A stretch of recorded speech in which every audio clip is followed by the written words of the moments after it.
Hello students, তোমরা যারা অঙ্গনওয়াড়ি কর্মী সহায়িকার প্রিপারেশন নিচ্ছ এবং তারা যারা কর্মী সহায়িকার নোটিফিকেশান দেখেছো, সেক্ষেত্রে দেখেছো যে কর্মী এবং সহায়িকার পরীক্ষার সিলেবাসের মধ্যে একটা ছোট্ট চেঞ্জ আনা হয়েছে, যেটা হচ্ছে নিরাপদ রন্ধন প্রণালী বলে একটা টপিক কিন্তু পুষ্টি এবং জনস্বাস্থ্যকে রিপ্লেস করে সহায়িকাদের পরীক্ষার মধ্যে অ্যাড করা হয়েছে।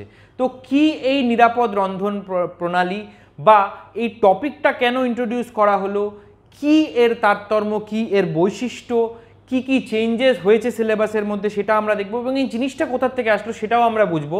তাহলে আমরা বুঝতে পারবো যে কি কি জিনিস আমাদের পড়ার জন্য প্রয়োজন এবং কি কি জিনিস আমাদের প্রয়োজন নেই। ফার্স্ট অফ অল, এই যে বিভিন্ন আইসিডিএস ব্লকে বা আইসিডিএস জেলার মধ্যে নতুন যে পরীক্ষাগুলো হচ্ছে, সেখানে এই নিরাপদ রন্ধন প্রণালী অ্যাড করার একটা সবথেকে বড় কারণ হলো যে বেশ কিছু আইসিডিএস সেন্টারে বলতে পারো ভিজিট হয়েছে বড় বড় কিছু সংস্থার তরফ থেকে।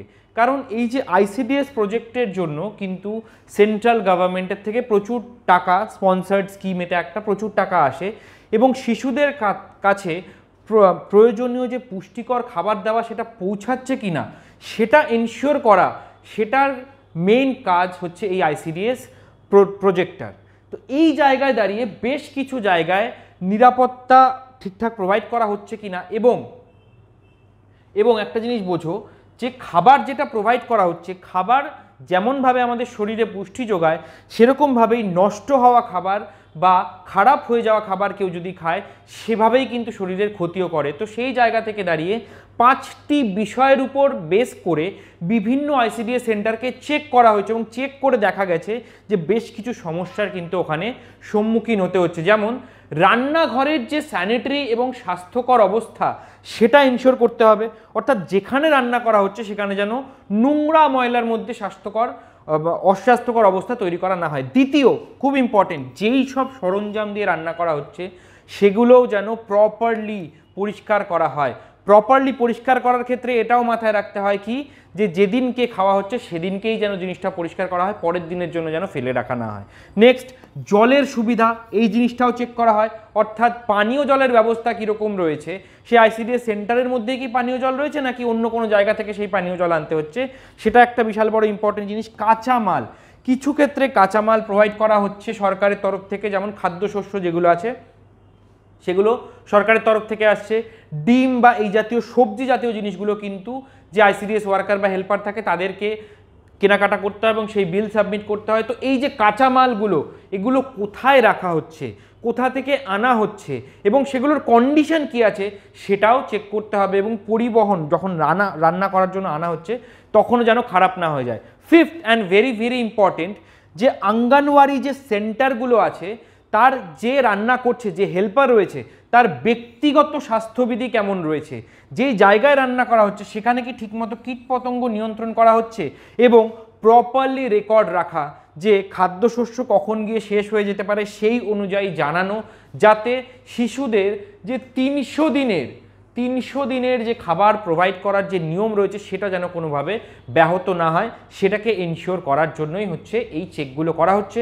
এবং তার মধ্যে সবথেকে ইম্পর্টেন্ট হচ্ছে নিরাপদ রন্ধন প্রণালী। তো এর মধ্যে যেটা সবথেকে ইম্পর্টেন্ট, এই 5টা টপিকই কিন্তু আমাদেরকে ডিটেলসে বুঝতে হবে, তার জন্য আমাদেরকে পড়াশোনা করতে হবে, বুঝতে হবে।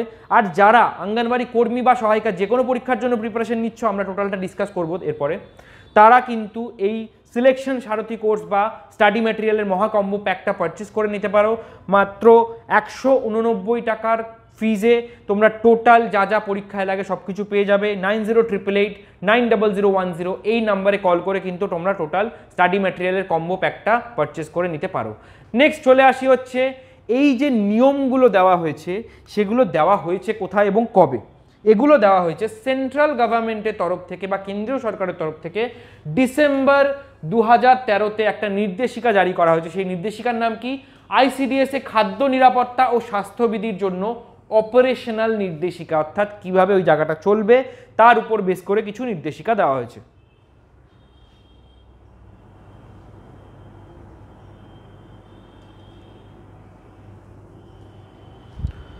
তো কি কি বলা হচ্ছে ইন ডিটেলস দেখো। ফার্স্ট বলা হচ্ছে রান্না এবং খাবার পরিবেশন করার সময় আঙ্গনওয়াড়ি কর্মী এবং সহায়িকাদের কবজিতে হাতে কোনো রকম কোনো ঘড়ি, আংটি, চুড়ি, নেল পালিশ, কৃত্রিম পেরেক ইত্যাদি পরতে দেওয়া যাবে না, কারণ এগুলো জীবাণু বহন করতে পারে এবং শিশুদের এবং শিশুর মায়েদের স্বাস্থ্যবিধির সাথে আপোষ করতে হতে পারে।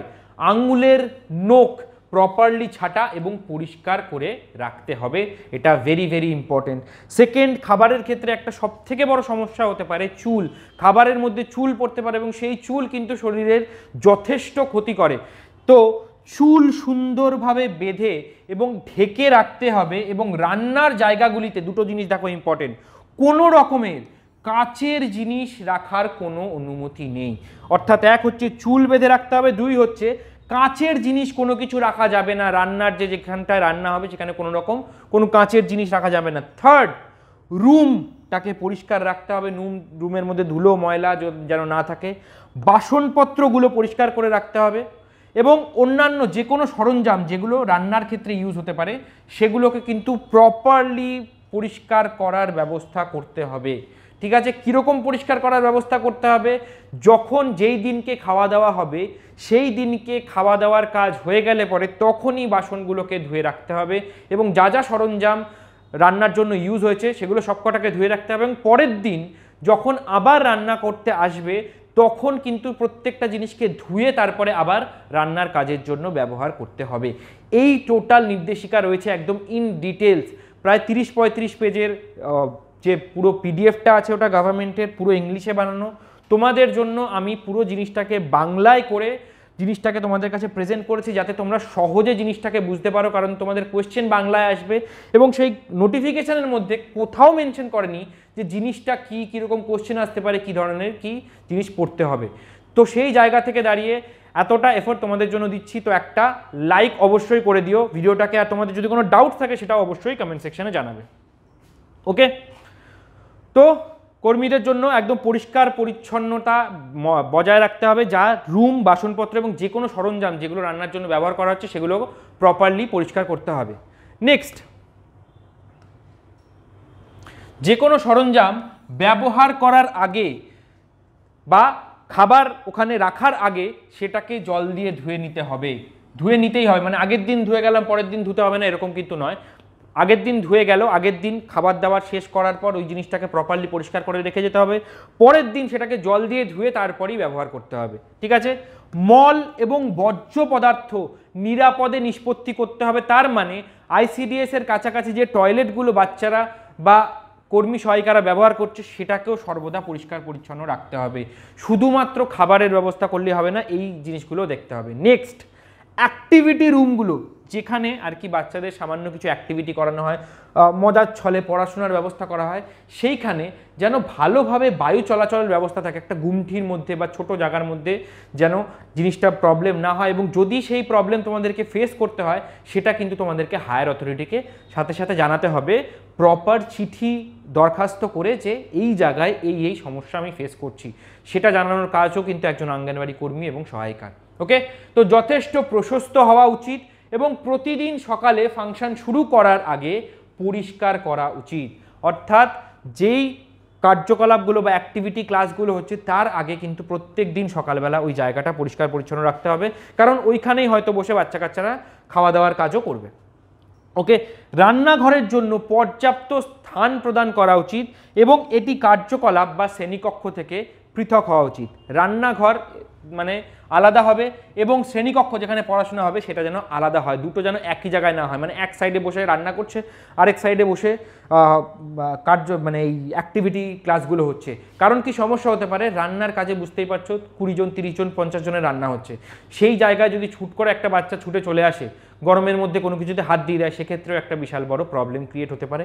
জীবাণুর প্রবলেম তো আছেই, তার সাথে সাথে এই প্রবলেমগুলো কিন্তু ফেস করতে হতে পারে, যার কারণে রান্নাঘরটাকে যে কার্যকলাপ রুম সেটা থেকে পৃথক রাখতে হবে। এবং পানীয় জলের 7 নম্বরের পরে 8 নম্বর পয়েন্ট একটা মাথায় রাখবে যে পানীয় জলের প্রপার ব্যবস্থা আছে কি না সেটাও কিন্তু হায়ার অথরিটিকে জানানোর দায়িত্ব তোমাদেরই। যেখান থেকে সেখান থেকে জল নিয়ে এসে খাওয়া বা যেখানে সেখানে যে খাদ্যশস্যগুলো সরকারের তরফ থেকে প্রোভাইড করা হচ্ছে সেগুলো যেখানে সেখানে রেখে দেওয়া, এই দুটো জিনিসই কিন্তু অ্যালাউড নয়।